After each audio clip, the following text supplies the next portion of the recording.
Now, when Joshua was near Jericho, he looked up and saw a man standing in front of him with a drawn sword in his hand. Joshua went up to him and asked, "Are you for us or for our enemies?" "Neither," he replied, "but as commander of the army of the Lord, I have now come." Then Joshua fell face down onto the ground in reverence and asked him, "What message does my Lord have for his servant?" The commander of the army replied, "Take off your sandals, for the place where you are standing is holy." And Joshua did so. And I just want us to stop reading there this morning. And so the context of what's been taking place is that the people have now come and they've crossed the Jordan. God has established a miracle. He's established the leadership of Joshua. What Amanda was reading out this morning was obviously God's command and commission to Joshua, and he was always going to take on from Moses. But at the end of chapter 1, we see that the people say to Joshua, "Well, we will follow you like Moses. We will follow you as we did. We will commit ourselves to you and your leading. But as long as," basically in my own words, "as long as we see God working in you, we will follow you," is what he says, or what the people say. And they're commissioning Joshua in that. It says in verse 17, "Just as we fully obeyed Moses, so we will obey you. Only may the Lord your God be with you as he was with Moses."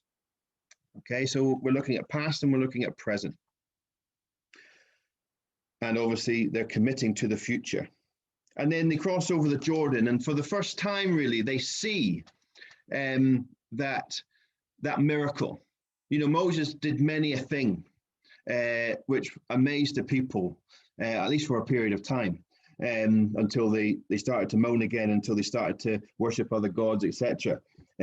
But they saw amazing things on their journey. And so no doubt one of the things that they were looking at Joshua was obviously a victory. They were looking to miraculous things. They were looking at signs and wonders, so to speak, because of what they had seen with Moses, what they maybe marked with Moses. That was a manifestation that God was with them during the wilderness and during the Exodus, was seeing these wonderful things happen. And so here they crossed the Jordan as they did crossing the Red Sea, and we see something similar, but something different took place. If you remember the story, in crossing the Red Sea, Moses was commanded to lift his staff, the thing that God touched, the thing that Moses said, "What do I have?" Or God asked him, "What do you have in your hand?" And Moses showed him and said, "This is all I have." And he laid it before the Lord. And then the Lord touched it and then told him to pick it up again. And through that staff, he struck a rock. The first time, well done. The second time, not so done. He used that staff to hold it up for the sea to part, for God to use it. And so God used what he had. He empowered what he had, and he got Moses to use it in more often than not in the great things that took place. But that was past. And now we see in the present, Joshua about to cross over the Jordan River, which is at flood. And so for this time, he says, step into it. Actually put your toes. As soon as the toes of the priests touched the water, it receded and it went back, it backed up all the way. And so something similar, but something different. And then we get to this place, they camp in Gilgal, which is a sense, a place of heaven, a place of a haven, for them. They went out to battle from Gilgal and they returned to Gilgal readily, more often than not. And they set up the monument of the stones that they took while they were crossing the Jordan River. They set up the monument and said, look, this is what we do. This is what you do when you look at this, or when your children look at this, you can tell them how the Lord has helped you advance into the land. But more than that, every time they returned to battle, Every time they occupied a land, so after they took Jericho, which is fast forwarding, they returned to Gilgal. When they went into the other nations and won those battles, they returned to Gilgal. And almost every time that they returned to Gilgal, they were adding new miracles and new wonders of God to this monument. That no longer did they have to just look at the monument and say, this is what the God did 4 months ago when we crossed the Jordan. It was, this is what God did 4 months ago when we turned the Jordan, when we sacked Jericho, when we took on Ai, when we did this, and when we took over the 5 kings of the southern kingdom. Every time they returned to Gilgal, there was something more to add to this monument or to this altar or this reminder of the power of God. And then we get to this chapter. So this is literally just before they're about to take Jericho. The first battle that they were about to take in the promised land itself, which marks the reason why we see the angel or the commander of the army of God. And again, many a scholar assign this to Christ. Before coming as Jesus. And so this is where I really want to focus this morning, and really where my spirit is just feeling is this morning of wanting to share this. And it's this. Joshua, rightly so, walks up to this person that he sees. Normal, nothing out of the ordinary so far. He sees a person, he doesn't recognize them as one of his own. And so he walks up and he asks the question, who are you for? Are you for us or for our enemies? Now, that's a legitimate question if you ask a normal human being. But we get the beauty of hindsight. Joshua didn't. And so we know that he is addressing the very least an angel. But as I say, because of the context of what's being said, particularly about holy ground, we assume and we believe that this is the second person of the Trinity, the Son of God, speaking on his behalf of the invisible God that no one has seen other than the Son. And so he says, this is the response, neither. He's faced with the question, are you good or are you bad? Are you for us or are you against us? And the commander of the army, or God, the voice of God, second person in the Trinity, says, neither. He said, I am the but as commander of the army of the Lord, I have now come. So he is coming on behalf of the Lord, of Father in heaven. And immediately the words are said, Joshua falls face down in reverence. And then the commander of the Lord's army said again, take off your sandals, for the place where you are standing is holy ground. So God makes things holy, nobody else. Only God stands on holy ground. Everywhere he stands is holy ground. Angels stand on holy ground in heaven, but when they come to earth, they're not standing on holy ground. No angel has declared, no normal angel, the hosts even to the shepherds at Christmas or the Nativity never say we are on holy ground. Only when we realize, assign it to the angel of the Lord, does he speak of these things at times, not always. But again, the words that are said. And he has come down and he says neither. And I think this is the emphasis of what we've got to do. Even though sometimes as Christians, we come with a right. We think we have a right to come in God's name. Sometimes we think we have a right. Yes, we use sons of God, etc., which we are. It's not to disqualify that, but sometimes when we allow ourselves or our flesh to rise, our flesh doesn't say always the complete opposite to God. Sometimes it just subtly claims things that shouldn't be claimed. And sometimes we feel we have a right. And so here's Joshua coming up. He's got a right. God's ordained him. God's anointed him. God's commissioned him to lead the people in to the promised land. Yeah, as Mike was referring to, was that he always was waiting for the Lord. The one occasion where he just went in without seeking the Lord was when he went up against Ai. And they lost the battle, not because he didn't seek, but if he had seeked, he would have found. But he went in and they lost the battle because of the sin. But as the leader, if he had seeked, he would have found. The Lord would have revealed. But he didn't ask or inquire. And then when he lost the battle, he tore off his clothes and then he required of the Lord. He had no right to get a victory over Ai if he wasn't going to do what the Lord was leading him to do, if he wasn't going to seek the face of God. Maybe it was arrogance, maybe it wasn't. But nonetheless, he didn't seek. And in all the other occasions, he sought the Lord and the Lord came to him. And here he's challenged by this man because the man says neither, which is implying that almost the angel of the Lord is asking him, whose side are you on? Are you on the side of the commanding of the army? Are you on the side of God, or are you on the side of his enemy? You see, the only way the people of God were going to take the land was if they were on God's side. And to be on God's side means we have to live according to God. To be on God's side, we have to become true worshipers, worshiping in spirit and in truth. To be on God's side, we have to sacrifice.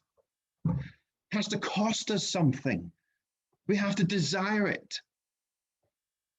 Now, if Joshua wasn't fully desiring the will of God or anything else, and if he had disobeyed, if he had not done, if he had gone up to the people of Israel as he does at the beginning of chapter 6 and outlines the plan of taking Jericho and said, you know what, I met a chap, he seemed righteous, he seemed good, but he told me to walk around this wall, look at it. And then it's just going to collapse after we walk around it once a day, and then on the last day we're going to walk around 7 times, and we're just going to blow trumpets, and this huge wall, this fortified city is just going to come crashing down. You know what? No, let's just get our chisels, let's just get what we're going to get, and let's just take one brick at a time. If he had done that, God wouldn't have been on his side, because he was walking against the plans of God. The angel of the army, God, is only on the side of those who surrender their heart to him. Think about that. Yes, he gives us promises, but those promises come on the assumption that we are all out for him.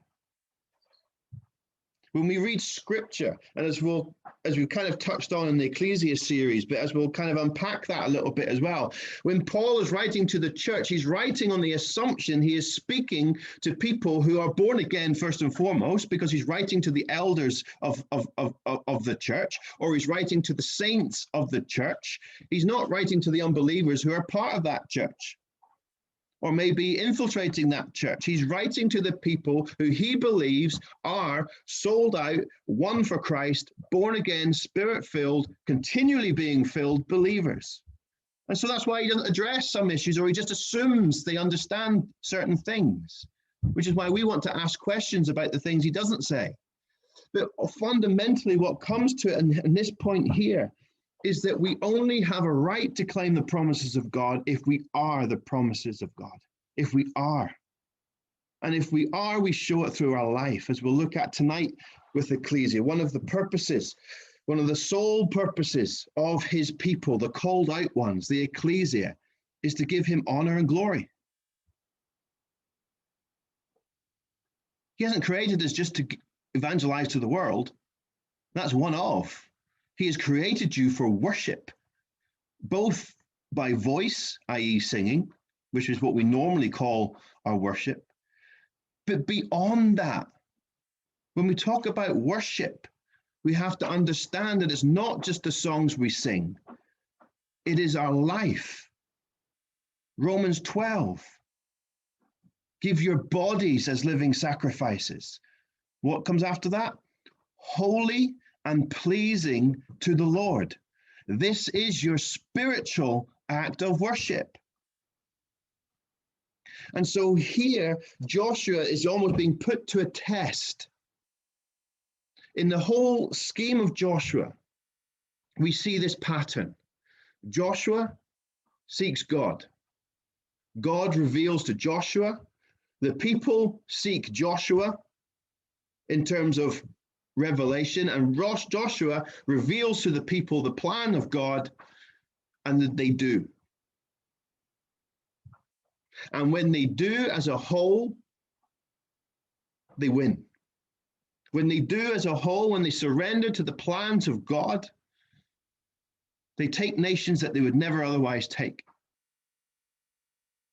They see miraculous things that take place. Sun standing still, the hailstones falling, and God killing more through the hailstones than they did in battle, etc., etc. We unravel. But this is just where my heart's at this morning, is the importance of asking those questions. Neither. God asks you, whose side are you on? And he asks the question in the hope that we say, the Lord's. Joshua's response shows he knew who he was talking to. He'd already heard God. God had already, in a sense, not necessarily physically appeared to him, but he heard the Lord say to him what Amanda was reading in chapter 1. So he knew the voice of God. It echoes Moses, his tutor, his mentor, that he would have heard. How many times you think Joshua heard the story of the burning bush and what took place? Because as we know, we all like to repeat stories. But what a wonderful story to repeat. And the moment that he hears the voice of this commander of the army, he falls face down in reverence and asked him, what message does the Lord have for me? He had already identified who was speaking to him. And then the commander of the army replied, again, maybe not the answer that Joshua was expecting. But again, you think you've gone reverence enough. Here's more. Take off your sandals, for the place where you are standing is holy ground, echoing Moses, his mentor.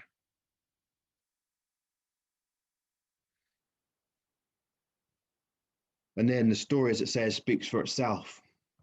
We would assume in this moment that the commander of the Lord's army shares with him the plan for Jericho. And in turn, then Joshua goes and speaks to the people and says, right, here we go. And what we see, what leading up to that, about crossing the Jordan, about Moses, about the people saying, as long as we see God working in you, we will follow you. We even go back to Moses' issue about not entering the promised land. He assumed. He just did the same thing as he did before, yet that was not what God had commanded. If we want to be an army, if we want to be effective for the Lord, if we want to be those people that in a sense, that, or at least the hearts of those people that Pip was reading out, if we want to be the valley of dry bones rising and being breathed and being an army for God, if we want to be in line with ecclesia, with God's called out ones, with the people that God is sending out into this world, if we want to be that light of the world, if we want to be that salt that preserves and gives flavor, then it boils down to hearing what God is saying the now and not assuming he'll do the same tomorrow. That's where we run ahead. That's when we retreat.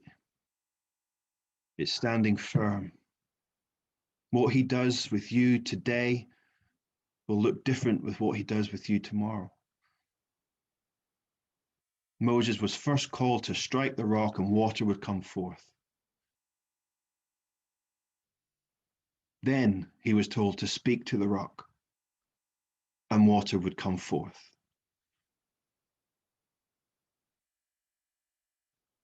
He did what he thought was right. He didn't act in faith. There's a whole sermon even within that, but he didn't act in faith. He did what he knew, and he struck a rock, and water came forth, but he counted the cost. You see, God's purpose was to give water to the people. This is what we've got to understand. God's purpose was to show his might and to show that he would give to the people what he needed. We see that with the 2 rock incidences. We see that with the manna and the quail.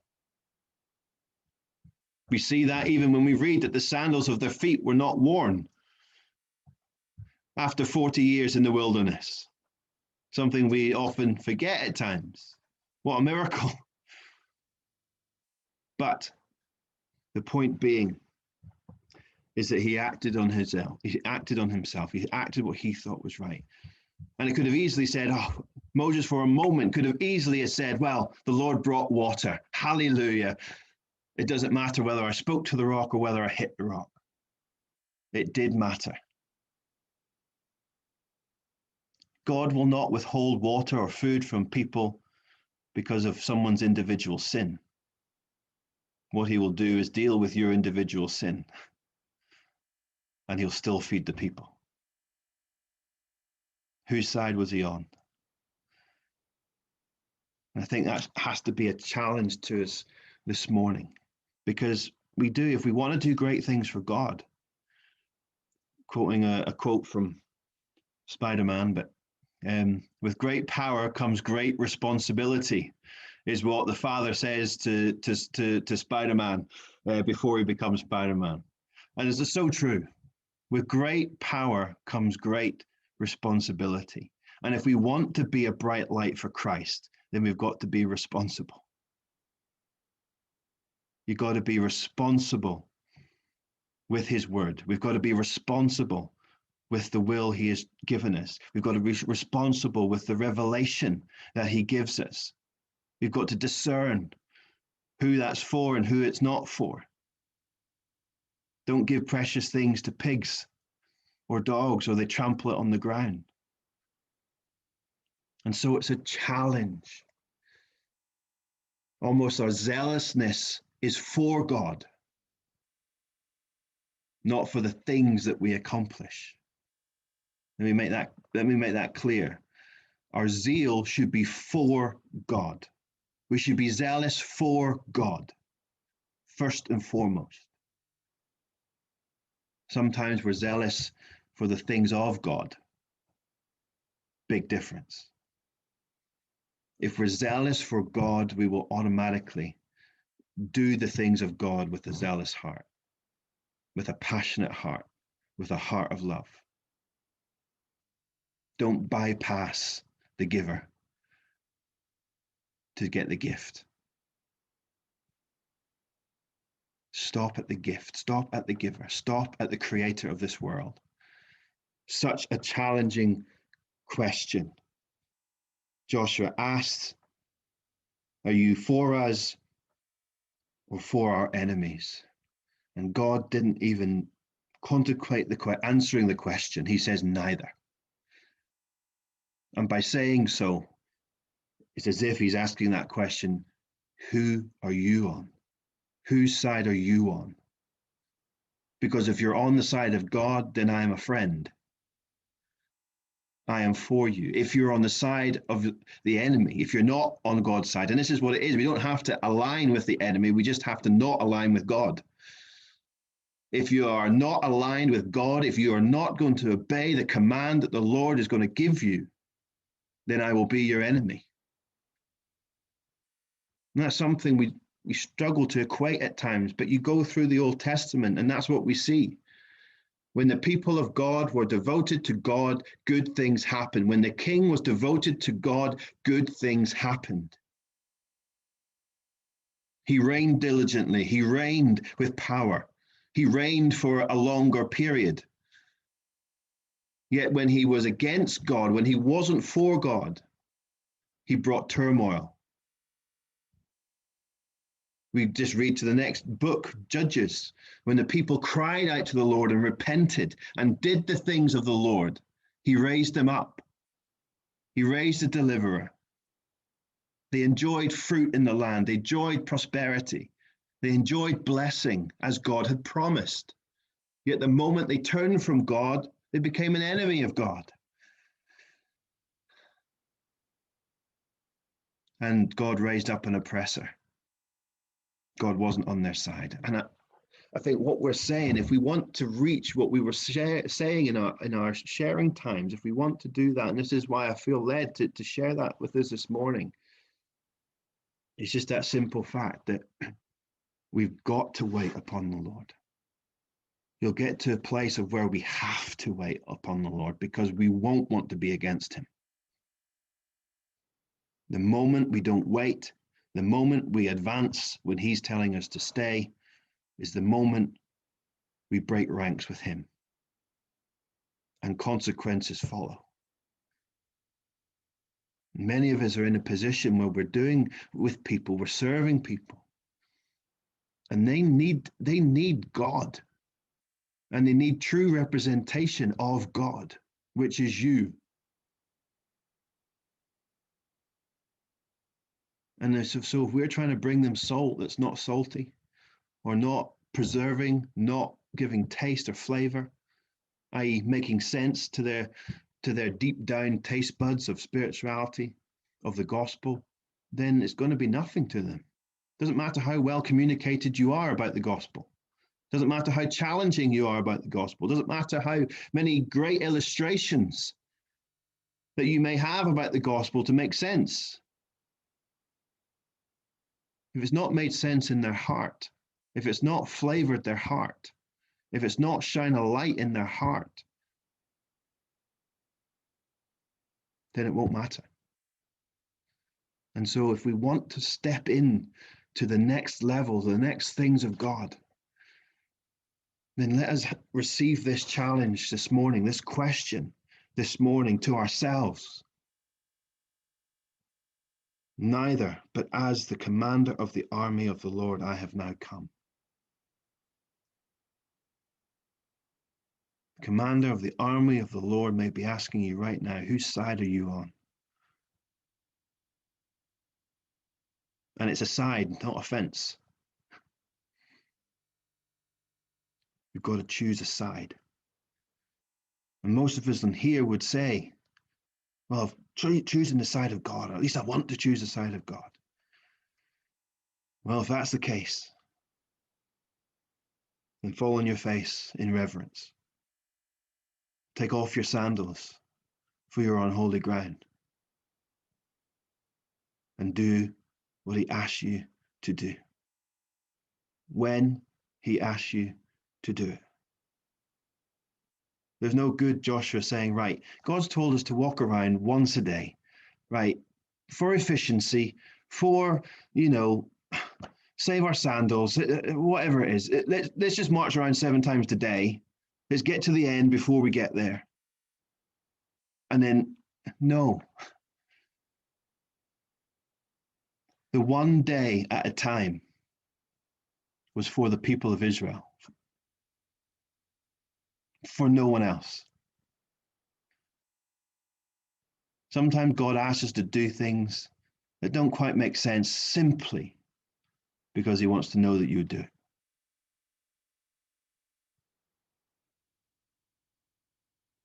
Be faithful in the little things, and you will be faithful in the greater things. Every day they prove themselves faithful, walking around once around the city, once a day, and then returning to Gilgal showed that when the last day came, they were faithful to walk around it 7 times and to blow the trumpets and to give the shout, that then the Lord proved them faithful by knocking down the walls. They proved faithful by doing what God had said, and God proved faithful for honoring their obedience by giving the victory.